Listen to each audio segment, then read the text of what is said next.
하나님의 말씀인 성경은 영적인 진리이자 생명의 양식입니다. 따라서 우리가 하나님의 말씀인 성경을 가까이 하게 되면 하나님으로부터 반드시 복을 받습니다. 이것은 우리 구주 예수 그리스도의 말씀을 통해서도 우리가 잘 알 수가 있습니다. 우리 누가복음 11장 28절 말씀을 함께 읽겠습니다. 예수께서 이르시되 오히려 하나님의 말씀을 듣고 지키는 자가 복이 있느니라 하시니라. 아멘. 하나님의 말씀을 듣고 지키는 자가, 즉 하나님의 말씀을 가까이 하는 자가 복이 있다라고 말씀을 우리 주님께서 하셨습니다. 그러므로 예수를 그리스도를 믿는 성도들은 하나님의 말씀을 가까이 해야 합니다. 자, 사랑하는 여러분, 그렇다면 우리가 하나님의 말씀을 가까이 하면 어떠한 복을 받게 될까요? 이에 앞서서 먼저 하나님의 말씀을 가까이 한다라는 것이 어떻게 하는 것인지부터 여러분에게 좀 말씀을 드리겠습니다. 사랑하는 여러분, 기독교 2000 역사를 통하여 우리 믿음의 조상들은 다음과 같이 5가지 방법으로 하나님의 말씀을 가까이 해왔고 또 우리에게 전해주고 가르쳐 왔습니다. 하나님의 말씀을 가까이 하는 첫 번째 방법은 열심히 하나님의 말씀을 읽는 것입니다. 하나님의 말씀을 열심히 읽는 것이 바로 하나님의 말씀을 가까이 하는 것입니다. 그리고 하나님의 말씀을 읽는 방법은 크게 2가지입니다. 먼저 창세기부터 요한계시록까지 날마다 정한 분량을 읽는 것입니다. 이것을 가리켜 통독이라고 합니다. 날마다 정한 분량을 통독해야 합니다. 성경을 통독하면 여러 이점이 있는데 이 성경을 통독하게 되면 성경의 맥이 보입니다. 흐름이 보여요. 한 구절 한 구절 한 정 한 장에 이 유기적으로 연관이 되어 있음을 우리가 잘 알 수가 있습니다. 성경을 읽는 또 다른 방법은 정독입니다. 정독은 말 그대로 정밀하게 세밀하게 읽는 것입니다. 이 정독을 하는 방법도 여러 가지 방법이 있는데 여러분에게 권해드리고 오늘 추천해드리는 방법은 주제별로 성경을 읽는 것입니다. 예를 들어 구원에 관한 성경 구절, 그리고 그런 내용들, 죄, 회개, 사랑, 가족, 복 이런 것들에 대해서 주제를 정해놓고 그와 관련된 성경 구절을 찾고 내용을 찾아 정밀하게 읽게 되면 우리가 효과적으로 그리고 아주 이상적으로 성경을 읽게 될 것입니다. 성경을 가까이 하는 2번째 방법은 열심히 듣는 것입니다. 사랑하는 여러분, 성경을 혼자 읽기만 하고 남이 하는 설교를 듣지 않게 되면 이 성경이 가지고 있는 내포하고 있는 깊은 그 의미를 온전히 파악을 할 수가 없습니다. 또한 때로는 자의적인 해석에 빠지기 쉽습니다. 무엇보다 하나님의 말씀을 듣지 아니하게 되면 그 믿음이 자라지 않습니다. 이것은 우리 하나님께서도 분명히 말씀하셨습니다. 로마서 10장 17절을 함께 읽겠습니다. 그러므로 믿음은 들음에서 나며 들음은 그리스도의 말씀으로 말미암았느니라. 아멘. 믿음은 들음에서 납니다. 그렇기 때문에 우리는 성경 말씀을 열심히 들어야 합니다. 설교를 열심히 들어야 합니다. 말씀을 들을 때도 주의사항이 있습니다. 먼저 설교자가 하나님의 말씀인 성경의 근거에서 이 말씀을 해석하고 적용할 때는 하나님의 음성으로 들을 수 있어야 합니다. 마음의 문을 열고 믿음의 눈을 들어 하나님의 음성이라 들어야 합니다. 또한 간절히 사모하는 심령으로 은혜를 구하는 마음으로 하나님의 말씀을 집중하여 들어야 합니다.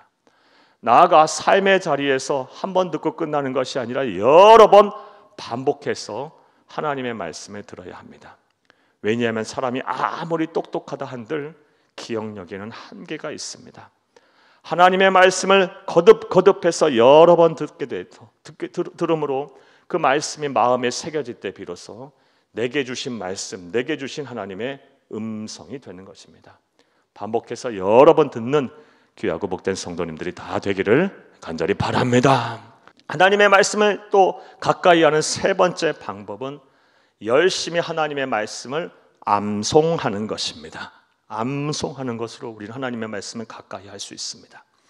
사랑하는 여러분, 성도라면 하나님의 음성을 들을 수 있어야 합니다. 반드시 그래야 합니다.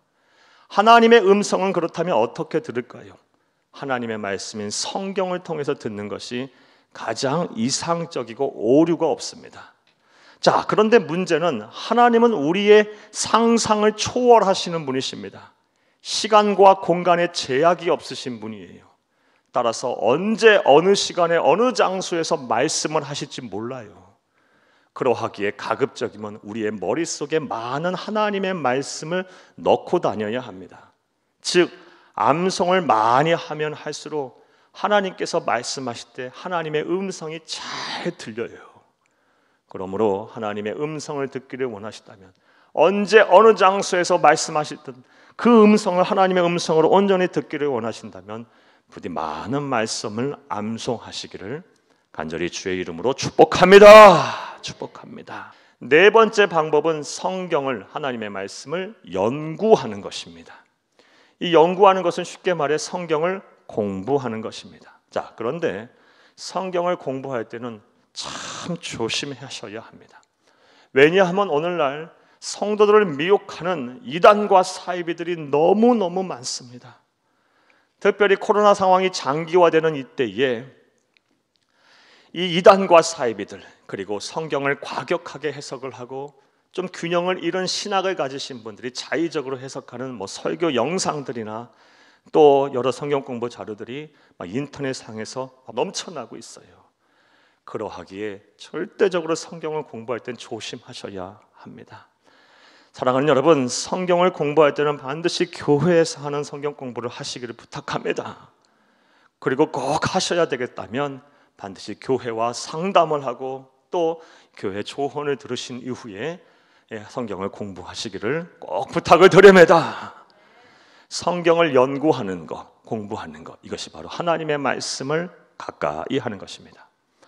다섯 번째로 우리 믿음의 조상들이 우리에게 가르쳐 왔고 또 그들이 해왔고 또 우리가 해야 할 성경을 가까이 하는, 하나님의 말씀을 가까이 하는 방법은 성경을 열심히 묵상하는 것입니다. 묵상은 쉽게 말해서 읽고 듣고 암송하고 연구한 것들을 삶의 자리에서 적용하고 실천하는 것을 말합니다. 이것이 묵상입니다. 그리고 이 묵상은 그 어떠한 방법보다 다섯 가지 방법 중에서 가장 중요하고 반드시 해야 하는 것입니다. 왜냐하면 묵상하지 않으면 하나님의 말씀이 내 삶에 나타나지가 않아요. 변화로 나타나지가 않아요. 역사하지 않습니다. 내가 아는 말씀들, 내가 배운 말씀들, 내가 암송한 말씀들, 내가 들은 말씀이 단순히 계시로 끝나고 지식적인 차원에서 머물 수가 있어요. 하지만 묵상을 하게 되면, 적용하고 실천하게 되면 그 말씀들의 생명력이 생깁니다. 들은 말씀, 또 공부하고 암송하고 또 읽은 말씀들을 온전히 적용하고 실천하게 되면 삶의 자리에서 그 하나님의 말씀이 놀라운 역사로 나타나게 될 것입니다. 이런 은혜와 실천이 온전히 여러분 가운데 있기를, 저와 여러분 가운데 있기를 간절히 주의 이름으로 부탁을 합니다. 사랑하는 여러분, 저는 지금까지 성경, 하나님의 말씀을 가까이 하는 다섯 가지 방법에 대해서 말씀해 드렸어요. 열심히 읽고, 열심히 듣고, 열심히 암송하고, 열심히 공부하고, 열심히 묵상하셔서 하나님이 약속하신 은혜와 복을 다 받아 누리시는 귀하고 복된 성도님들이 되기를 간절히 주의 이름으로 축복합니다. 자, 이제 이러한 내용 이해를 바탕으로 생각을 좀 더 구체적으로 해보겠습니다. 우리가 하나님의 말씀을 가까이 할 때 우리는 어떠한 복을 받게 될까요? 자, 이제부터 따라 하시겠습니다. 첫째로, 거룩하게 됩니다. 사랑하는 여러분, 성도에게 있어서 거룩한 삶이란 매우 중요합니다.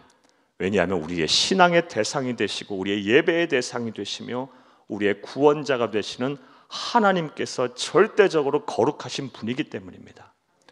그러므로 우리가 거룩한 삶을 살지 않으면 하나님께서 우리에게 복을 주시지 않습니다.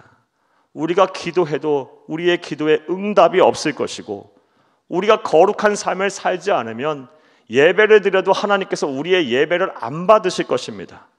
우리가 거룩한 삶을 살지 않으면 사랑하는 여러분, 아무리 설교를 통해서 은혜를 받아도 그 은혜를 간직할 수가 없을 거예요. 그러므로 따라서 사랑하는 여러분, 성도에게 있어서 이 거룩함은 아주 중요한 거예요. 우리의 신앙과 우리의 인생의 성패가 우리가 거룩함에 할 수 있느냐에 따라 결정된다고 해도 과언이 아닙니다. 그러하기에 우리는 거룩함에 힘써야 합니다. 어떻게 하든지 이 패역하고 음란하고 죄가 많은 세상에서 거룩한 삶을 살려고 노력을 해야 합니다. 자, 그렇다면 우리가 어떻게 하면 거룩해질 수가 있을까요? 오늘 시편 말씀에 보게 되면 시편 기자는 그 비결을 알고 있었어요. 우리 시편 11절을, 시편 119편 11절을 함께 읽겠습니다. 내가 주께 범죄하지 아니하려 하여 주의 말씀을 내 마음에 두었나이다. 내가 주께 범죄하려 하지 아니하려 하여 주의 말씀을 내 안에 두었더니, 두었다 그래요. 하나님의 말씀은 내 안에 두었더니 내가 범죄를 하지 않게 됐다. 성결하게 살았다. 죄를 범하지 않게 됐다라는 것입니다. 사랑하는 여러분, 거룩한 삶, 죄 짓지 않는 삶을 살기를 원하십니까? 성결한 하나님의 백성 되기를 원하십니까? 하나님의 말씀을 가까이 하시기를 간절히 주의 이름으로 부탁을 합니다. 그런데 이것은 실질적으로 우리 삶 속에서 많이 일어나고 있습니다. 이렇게 사는 것게 되면 이런 이 은혜들이 우리에게 많이 일어나고 있어요. 얼마 전에도 한 성도님들이 저에게 다음 같은 말씀을 하셨어요. 목사님, 제가 우리 아주 시동생이 아주 미웠는데 이제는 미워하지 않게 됐어요.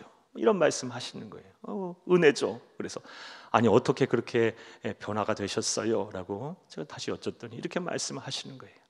제가 성경을 읽다가 요한일서 3장 15절을 읽었어요. 근데 그 말씀이 마음에 확 다가와서 제 마음에 큰 부딪힘이 있었고 그 충격이 있었어요. 라고 말씀을 하시는 거예요. 요한일서 3장 15절 말씀, 이 말씀이에요. 형제를 미워하는 자는 살인하는 자니 살인하는 자에게는 영생이 그 속에 없음을 너희가 아느니라 라는 말씀이에요. 이 말씀을 읽으니까요, 시동생을 미워하는 것이 살인하는 것이고 내가 이런 죄를 계속 범하게 되면 내 안에 영생이 없음을 너희가 아느니라. 이 말씀을 읽으니까요, 견딜 수가 없는 거예요. 마음이 심히 아프고 곤란스러운 거예요. 그래서 이 말씀을 핸드폰 배경 화면에 저장을 하고 또 직장 사무실에 컴퓨터 모니터 앞에 붙여놨다고 해요. 시동생이 미울 때마다, 그런 생각이 들 때마다, 참 힘들게 하고 어렵게 할 때마다 핸드폰 배경 화면에 보고 또 그 말씀을 읽었더니 어느 순간인가 그 마음들이, 미워하는 마음들이 사라지더래요. 이거 대단한 행동과 노력 아니지 않습니까? 아주 간단한 행동이에요. 간단한 노력이에요. 이런 노력과 행동만 해도 하나님의 말씀에 가까이 하면 죄를 범하지 않게 됩니다. 변화된 삶을 살 수가 있습니다. 사랑하는 여러분, 죄를 범하지 아니하고 거룩한 하나님의 백성으로서의 삶을 살기를 원하십니까? 다른 대안이 없습니다.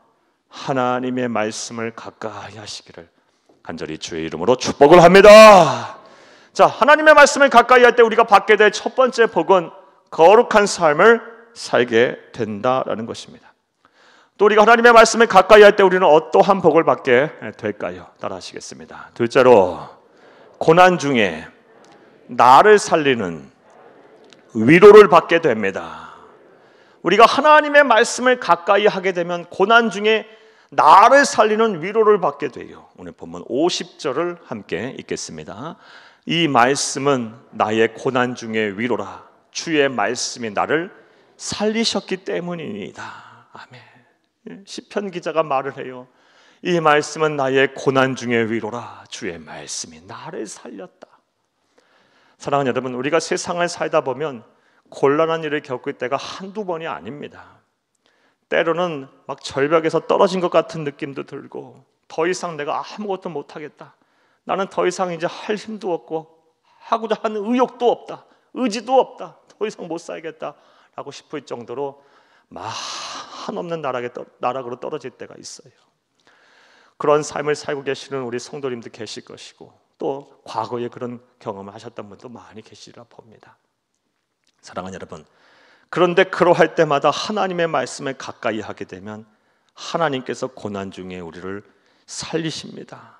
위로하십니다. 힘을 주십니다. 다시 살아갈 수 있게 하십니다. 능력을 주세요. 용기를 주십니다. 그래서 우리도 이 시편 기자처럼 하나님의 말씀이 나를 살리셨습니다라는 신앙 고백을 하게 될 것입니다. 이와 관련해서 설교를 준비하다가 어느 목사님이 쓴 설교집에 있는 글 내용이 하나 참 감동이 있어서 여러분에게 소개를 하겠습니다. 이 목사님이 목회하시는 교회에 당시로는 40대 후반의 한 신앙생활을 잘하는 남자 집사님이 계셨다고 합니다. 이 남자 집사님은 어떠한 일을 하신 분이셨냐? 이 섬유를 원단을 제작을 하고 그리고 가공을 해서 수출을 하는 이런 기업을 운영을 하시는 분이셨다고 합니다.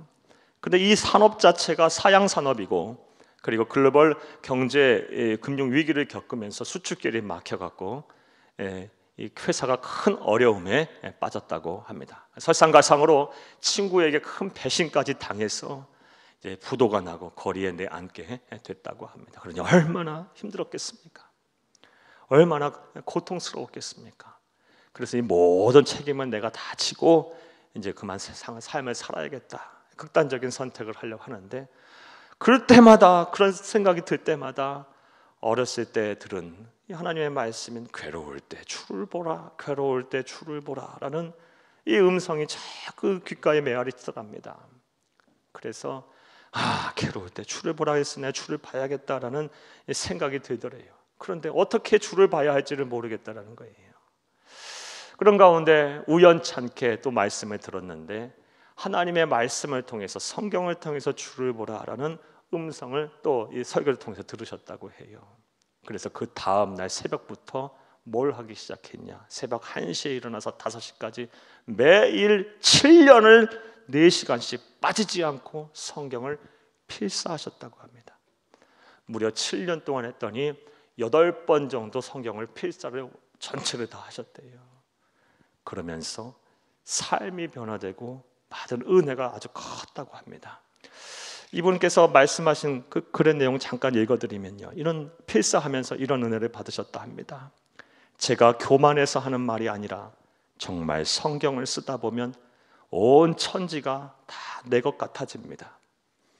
필사를 하면 하나님께서 내가 힘들 때나 즐거울 때나 늘 함께 하신다는 것을 느끼게 하셨습니다. 이런 고백을 하셨대요. 7년 동안 힘들고 어려운 시간에 필사를 하면서 그 마음과 생각을 지켰던 거예요. 얼마나 마음과 생각이 무너졌겠어요.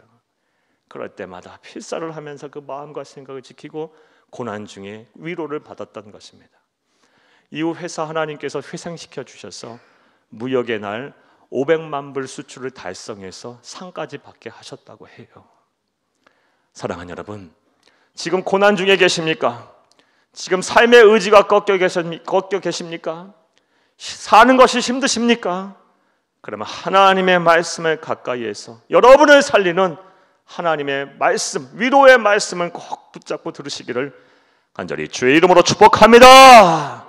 우리가 하나님의 말씀을 가까이 하면 고난 중에 나를 살리는 위로를 받게 돼요.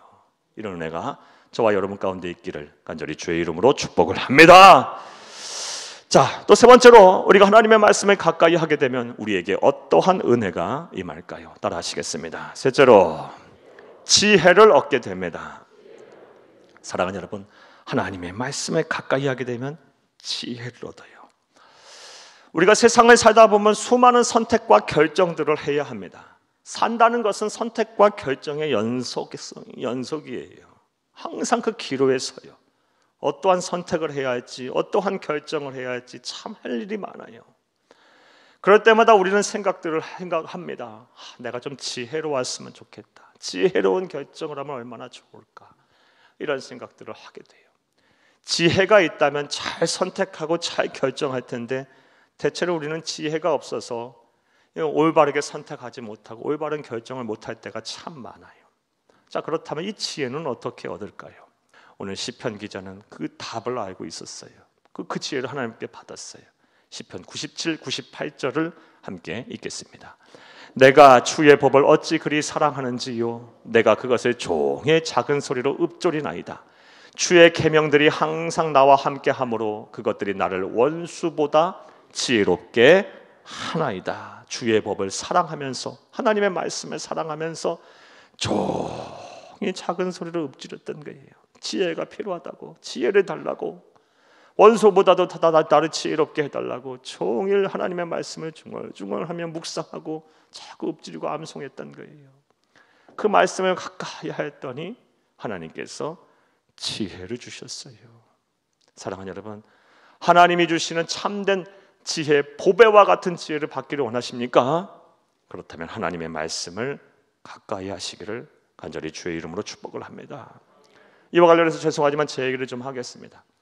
사랑하는 여러분, 저는 제 힘으로 우리 새한교회 담임 목사로서 사명을 감당하지 못한다는 것 너무 잘 알고 있어요. 수천 명의 성도들을, 그것도 인생의 경험도 많으시고 많이 배우고 또 많이 아는, 그리고 이 세상 속에 살고 계시는 간통시대를 살고 있는 우리 성도님들에게 부족한 제가 무슨 권면을 하고 무슨 은혜를 끼치겠어요. 하나님이 주신 지혜가 아니면 안 되는 거예요. 그래서 담임 목사가 된 이후부터 제 첫 번째 기도 제목은 항상 지혜를 구하는 거였어요. 지금도 변치 않고 앞으로도 그럴 거예요. 하나님의 말씀을 가까이 하면서 기도하면서 하나님 제게 지혜를 주세요.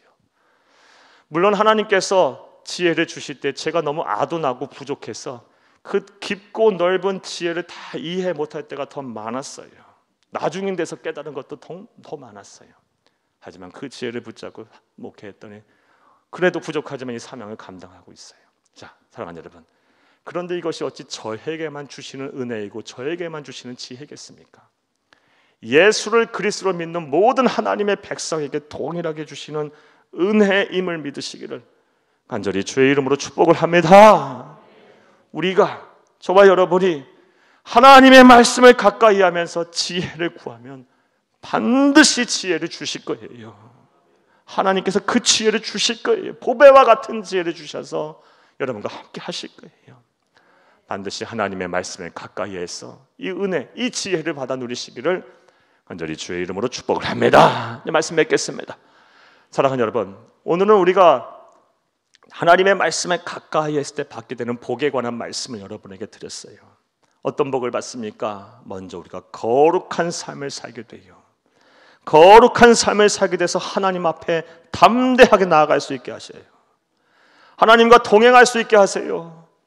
주께 기도할 수 있게 하시고 예배할 수 있게 하시고 주와 함께 교제할 수 있게 하세요. 하나님의 말씀에 가까이 하여 거룩한 삶을 사는 성결한 하나님의 백성들이 다 되시기를 간절히 바랍니다. 또 우리가 하나님의 말씀에 가까이 하면 어떤 복이 우리에게 임하나요? 고난 중에 나를 살리는 위로를 받게 돼요. 하늘 행복, 하늘 위로, 하나님만이 줄 수 있는 평안, 자유와 기쁨, 이건 하나님이 주셔야 돼요. 말씀을 통해 주실 거예요. 고난 중에 계십니까? 하나님의 말씀을 가까이 하여 여러분의 삶에 꼭 맞는, 상황에 꼭 적절한 그 위로를 받으시기를 간절히 주의 이름으로 축복을 합니다. 나아가 우리가 하나님의 말씀에 가까이 하게 되면 지혜를 얻게 돼요. 참된 지혜, 보배와 같은 지혜, 말씀을 가까이 하시면서 기도하세요. 지혜를 구하세요. 하나님의 지혜가 없이 어디 이 세상에 우리가 살겠어요? 하나님의 백성이 세상에서 신앙을 지키면서 산다는 것은 참 쉬운 일이 아니에요. 산다는 것도 쉬운 일이 아닌데 세상 사람들과 더불어서 성공하며 산다는 건 더 쉽지가 않아요. 신앙을 지키면서 우리 하나님 주신 지혜가 필요한 거예요. 말씀을 가까이 하면서 기도하고 하나님께 지혜를 구하세요. 반드시 주실 것입니다. 올 한 해 하나님의 말씀을 가까이 하셔서 이러한 복을 다 받아 누리시길 간절히 바랍니다. 그리하여 하나님을 기쁘시게 하고 사람들에게 칭찬받는 진짜 그리스도인, 참된 성도, 행복한 성도님들이 다 되기를 간절히 주의 이름으로 축복합니다.